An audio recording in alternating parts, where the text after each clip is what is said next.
Hi guys, good morning. So ഞാൻ Friday എടുത്ത ട്രേഡിൻ്റെ just explain ചെയ്യാം. വീഡിയോ എടുത്തിട്ടുണ്ട് ഞാൻ, പക്ഷേ അത് അപ്ലോഡ് ചെയ്തിട്ടില്ല. അതുപോലെ കഴിഞ്ഞ 2 ദിവസത്തെ അപ്ലോഡ് ചെയ്തിട്ടില്ല എൻ്റെ ഇത്. അതിനിപ്പം ഞാൻ ഇവിടെ എക്സ്പ്ലെയിൻ ചെയ്യാമെന്ന് ഉദ്ദേശിക്കുന്നത്. ഓക്കെ, ഞാൻ ഫ്രൈഡേ ഈ ഒരു ക്യാൻഡലിൻ്റെ ലോ ബ്രേക്ക് ചെയ്ത സമയത്ത് പുട്ട് സൈഡ് എൻട്രി എടുത്തിട്ടുണ്ടായിരുന്നു. ഓക്കെ, ആൻഡ് എക്സാക്ട്ലി ഈ ഒരു ബിഗ് റെഡ് ക്യാൻഡലിൽ ക്ലോസ് ചെയ്യുന്ന ആ ഒരു ടൈമിൽ ഞാൻ എക്സിറ്റും ചെയ്തു. അതാണ് എൻ്റെ ഫ്രൈഡേ ട്രേഡ് ഡീറ്റെയിൽസ്. ഓക്കെ, ഒരു ഏകദേശം 130 പോയിൻറ്റ്സ് 130+ പോയിൻറ്റ്സ് അച്ചീവ് ചെയ്യാൻ പറ്റി ഫ്രൈഡേ. പിന്നെ വെനസ്ഡേയും തേഴ്സ്ഡേയും കാര്യം പറയുകയാണെങ്കിൽ ഈ ഒരു ദിവസം ഇത് ഞാൻ വീഡിയോ ഇട്ടിട്ടുണ്ടോ എന്ന് ഒരു ഡൗട്ട് ഇല്ലാന്ന് തോന്നുന്നു. ഈ ഒരു ദിവസത്തെ വീഡിയോ ഞാൻ ഇട്ടിട്ടില്ല. ഈ ഒരു ദിവസം എന്താണെന്ന് വെച്ചാൽ എനിക്ക് സ്റ്റോപ്പ് ലോസ് ആയിരുന്നു, 2 സ്റ്റോപ്പ് ലോസ് ആയിരുന്നു. പക്ഷെ എനിക്കത് ബാക്കപ്പ് ചെയ്യാൻ പറ്റുമായിരുന്നു. കോസ്റ്റോ അല്ലെങ്കിൽ പ്രോഫിറ്റിൽ വരാൻ പറ്റുമായിരുന്നു. പക്ഷെ അത് ഞാൻ ശ്രമിച്ചില്ല. 2 സ്റ്റോപ്പ് ലോസ് ഹിറ്റായപ്പോൾ പിന്നെ ഞാനത് ക്ലോസ് ചെയ്തു. It is completely okay for me. Okay, and the next day also I think loss. Yes, yes continuous 3 days loss ആയിരുന്നു. അതിൽ തേർഡ് ഡേ ഞാൻ എൻ്റെ മിസ്റ്റേക്ക് കാരണം വരുത്തി വെച്ച ലോസ് ആയിരുന്നു. ഓക്കെ, കണ്ടിന്യൂസ് ലോസ് എന്ന് പറയുമ്പോൾ ഓക്കെ, ഈ ഒരു ഡേ ഞാൻ വരുത്തി വെച്ചതായിരുന്നു loss. Completely 2 days continuous loss. പക്ഷേ ഇത് സെറ്റപ്പ് വൈസ് കറക്റ്റ് എക്സാക്ട്ലി ഞാനൊന്ന് ട്രൈ ചെയ്തായിരുന്നെങ്കിൽ എനിക്ക് ലോസ് വരത്തില്ലായിരുന്നു ഈ ഒരു ദിവസം. ഈ ഒരു ദിവസം ഡെഫിനറ്റ്ലി ലോസ് തന്നെയായിരുന്നു. സെറ്റപ്പ് വൈസും എങ്ങനെയൊക്കെ റിക്കവർ ചെയ്യാൻ നോക്കിയതാണെങ്കിലും ലോസ് ഉണ്ടായിരുന്നു. അതുകൊണ്ടാണ് ഞാൻ ഈ ഒരു ദിവസം റിക്കവർ ചെയ്യാൻ നോക്കാത്തത്.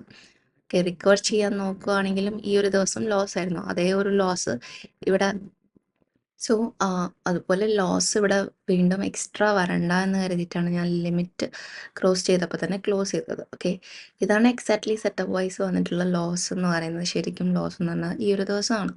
ഓക്കെ, ഇപ്പോൾ കണ്ടിന്യൂസ് 2 days ലോസ് വന്നു.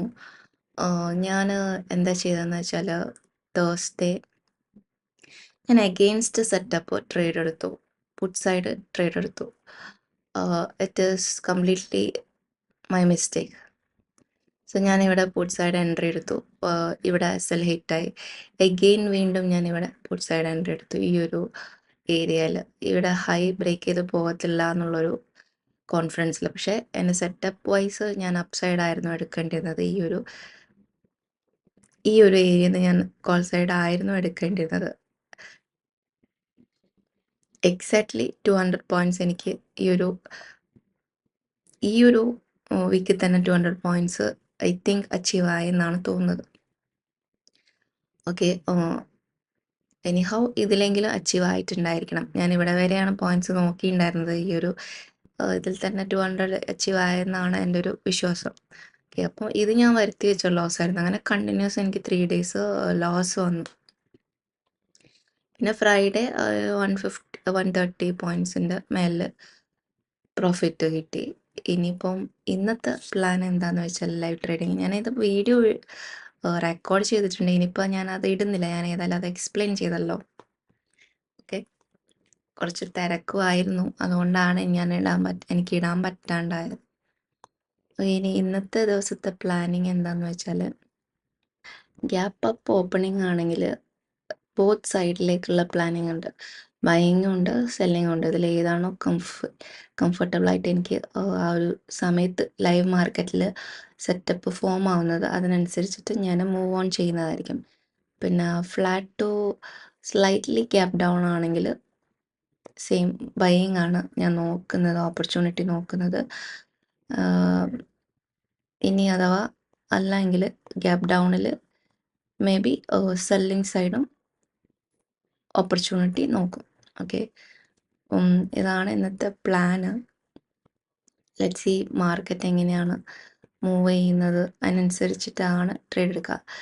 ഞാൻ ഒരു കാര്യം നിങ്ങൾക്ക് എക്സ്പ്ലെയിൻ ചെയ്യാം. എനിക്കൊരു ടൈം കിട്ടുന്ന സമയത്ത് എക്സാക്ട്ലി എന്താണ് സിസ്റ്റം എന്നും എസ്എൽ ഉണ്ടെങ്കിൽ നമ്മൾ എങ്ങനെയാണ് ഫോളോ ചെയ്യുന്നതെന്നും ഞാൻ നിങ്ങൾക്ക് കൂടുതൽ എക്സ്പ്ലെയിൻ ചെയ്തുതരാം.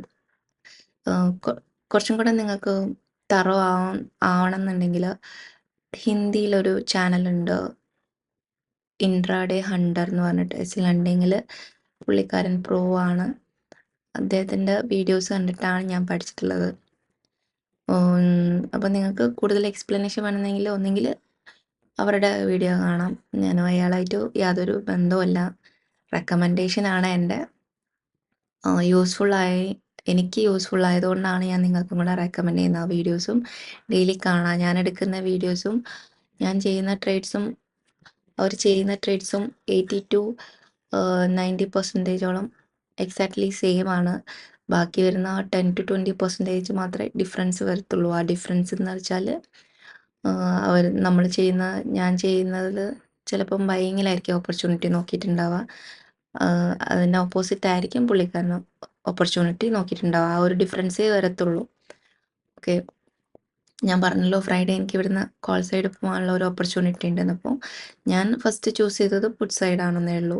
പക്ഷേ ആ ഒരു ഡേയിൽ അവർ ചൂസ് ചെയ്തത് ബൈയിങ് ആണെന്ന് മാത്രം. ഓക്കെ, അങ്ങനെയുള്ളൊരു ഓപ്പർച്യൂണിറ്റി, ആ ഒരു ഡിഫറൻസ് മാത്രമേ വരുന്നുള്ളൂ. നിങ്ങൾക്ക് ചെക്ക് ഔട്ട് ചെയ്യാവുന്നതാണ് ഡെയിലി ഞാൻ ചെയ്യുന്ന ട്രേഡ്സും അവർ ചെയ്യുന്ന ട്രേഡ്സും തമ്മിലുള്ള ആ ഒരു സിമിലാരിറ്റി. ഓക്കെ, സോ അത്രയാണ് എനിക്ക് പറയാനുള്ളത്. എനിക്കൊരു ടൈം കിട്ടുമ്പോൾ ഞാൻ കൂടുതലായിട്ട് എക്സ്പ്ലെയിൻ ചെയ്തുതരാം. There is no secrets behind between us. Okay, ഞാൻ എന്തായാലും ഹെൽപ്പ് ചെയ്യുന്നതായിരിക്കും. So let's see in the live market.